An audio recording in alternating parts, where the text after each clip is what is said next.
Os segredos da oração vitoriosa. Orar ao Pai. Autor Kenneth Hagin. Narração Adailton de Jesus. Está escrito em João capítulo 16, versículos 23 e 24.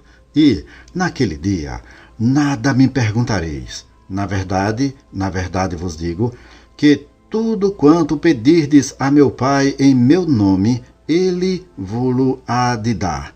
Até agora, nada pediste em meu nome. Pedi e recebereis, para que a vossa alegria se cumpra. Jesus disse essas palavras pouco antes de ir para a cruz. Ele se referia ao dia no qual nós vivemos, aquele dia em que foi para a cruz e ao dia em que finalmente subiria às alturas e se sentaria à destra do Pai. Agora, ele é o nosso mediador, nosso intercessor, nosso advogado e nosso Senhor. Ele se coloca entre o Pai e nós. Quando ele diz, naquele dia, quer dizer o dia da nova aliança. Quando Jesus estava aqui na terra, os discípulos podiam fazer-lhe pedidos e conversar com ele pessoalmente em carne. Um amigo meu, que é pastor, disse que jamais recebe uma resposta quando ora. Essa é a sua luta. Ele disse que ora e pede a Jesus. Eu oro ao Pai em nome de Jesus. Tenho orado assim há 29 anos e sempre recebo uma resposta, em geral, imediatamente. Entretanto, pode demorar alguns dias, como no caso do dinheiro, porque a resposta tem que vir por vários canais. Se esse amigo me pede que ore por suas finanças, tem que haver acordo entre nós. No entanto, sua vontade pode bloquear a minha determinação e a minha fé, pois temos poder sobre demônios e espíritos malignos, mas não temos autoridade sobre o espírito humano. Se a tivéssemos, poderíamos fazer com que todas as pessoas se convertessem. No livro de John G. Lake, Sermões a respeito de domínio sobre demônios, enfermidades e a morte, ele conta que orou por um homem que sofria de diabetes. Eles se ajoelharam para orar e subitamente Lake perguntou-lhe o que significavam os $5.000 que ele vira descendo sobre ele. O homem explicou-lhe que ele e o irmão possuíam uma empresa e o irmão tinha morrido. Sua cunhada pediu que encerrassem a sociedade e ele aceitou. No entanto, na hora da partilha dos bens, ele ficou com $5.000 a mais, pois achava que merecia, embora o dinheiro fosse dela. Ele disse a Lake que tinha mais do que essa quantia no banco. Lake, então, disse-lhe que fizesse um cheque no valor de $5.000 e depois ele oraria. O irmão fez o cheque, foi até a caixa do correio e enviou para a cunhada. Quando retornou, foi curado. Às vezes, atitudes como a que aquele homem tomou anulam o efeito da oração. Alguém pode dizer que crer nas Escrituras, mas não diga mas, porque não existe mas no versículo que citamos. Alguém pode dizer que crer nas Escrituras, se também não existe se no versículo, por isso não diga isso. Somente creia que Jesus cumprirá sua palavra. No versículo 24, parte A, ele diz: até agora nada pediste em meu nome. Até aquele momento, os discípulos não tinham pedido coisa alguma em seu nome, porque ele estava aqui na terra. Não adiantaria fazer isso até que ele iniciasse sua obra de intercessor e mediador à destra do Pai. Pedi e recebereis, para que a vossa alegria se cumpra. Versículo 24, parte B. Sua alegria não será completa se tiver necessidades não supridas. Sua alegria não será completa se não tiver como pagar o aluguel. Não estará pleno de alegria se seus filhos estiverem doentes. Estávamos fora realizando um culto e minha sogra ficou tomando conta de nossos filhos. Por volta de 6 horas da tarde, ela ligou e disse que meu filho estava com cachumba. Estivera doente toda a tarde. Ela colocou o Ken ao telefone e ele disse que pedira à avó para ligar porque sabia que eu iria orar e Deus o curaria. Quando ele desligou, oramos por ele. Mais tarde, minha sogra disse que ele se deitou e dormiu. Cerca de 45 minutos mais tarde, ela o acordou e pediu que pusesse o pijama e voltasse para a cama. Ele não estava mais com febre. O inchaço na garganta havia desaparecido e ele estava bem. Nunca mais teve cachumba.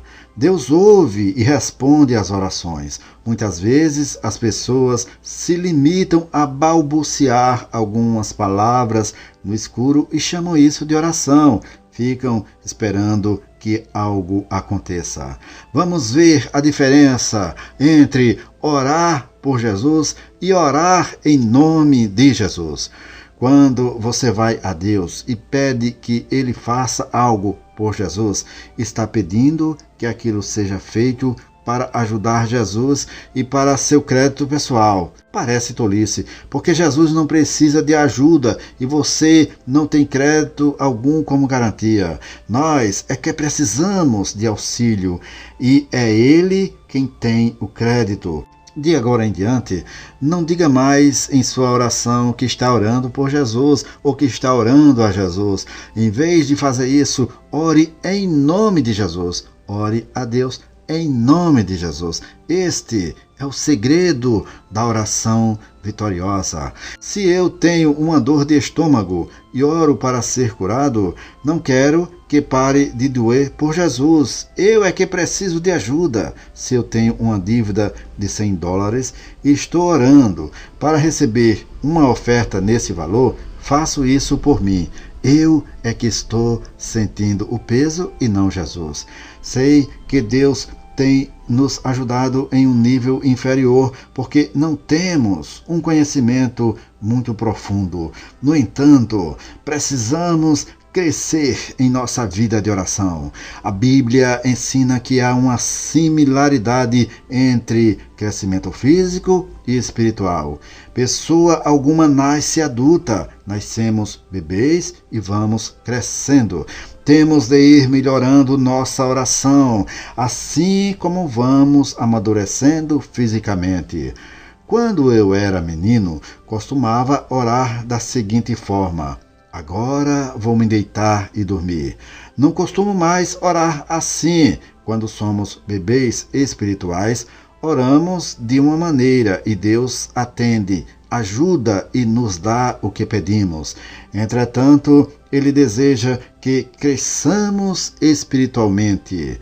Quando você se relaciona com Deus em níveis mais elevados, há uma grande diferença.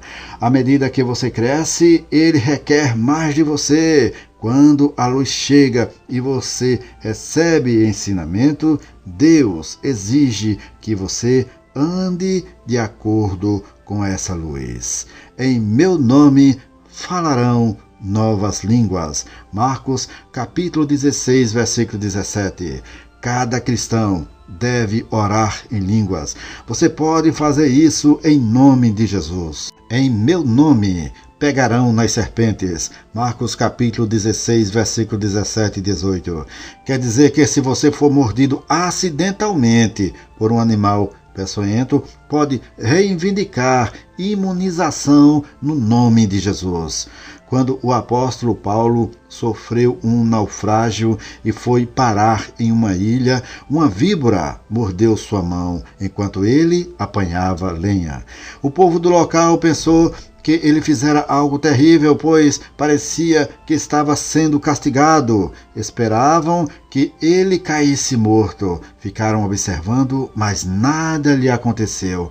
Depois Pensaram que ele era um deus. No Texas, um pastor saiu para pescar com alguns amigos e foi picado por uma cobra venenosa. Os outros homens ficaram assustados porque não eram salvos. Meu amigo orou em nome de Jesus e seguiu sua vida. Aqueles homens esperavam que o pastor caísse doente. Não é um exemplo extremo, porque é bíblico. A Bíblia diz: se beberem alguma coisa mortífera, não lhes fará dano algum. Marcos capítulo 16, versículo 18. Significa que, se acidentalmente você ingerir veneno, terá o direito de reivindicar imunização em nome de Jesus.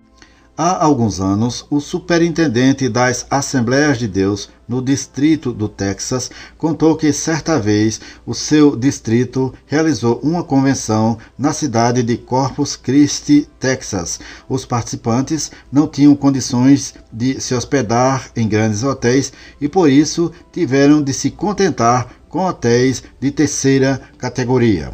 O hotel não tinha água corrente, mas apenas jarras de água em cada quarto. Todos faziam as refeições em uma tenda que funcionava como cozinha da convenção. Depois de uma refeição, alguns começaram a passar mal. No final, uns 20 ou 30 delegados estavam seriamente doentes e o grupo todo começou a orar uns pelos outros. Quando estavam orando, uma pessoa teve uma revelação de que a água do hotel estava envenenada e, por isso, avisaram o restante do grupo para não beberem mais. Todos foram curados. Depois, pegaram um pouco da água e levaram a amostra a uma base naval próxima, a fim de ser examinada. O exame mostrou que havia veneno suficiente na água para matar um batalhão. Uma pessoa havia tentado fazer uma brincadeira cruel porque todos sabiam que aquele grupo de irmãos acreditavam em milagres e cura divina. Pessoa alguma precisou de cuidado médico.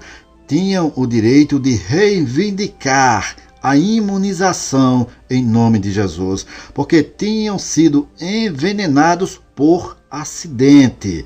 Não se trata de um ensino extremo, porque está na palavra. A Bíblia diz: imporão as mãos sobre os enfermos e os curarão.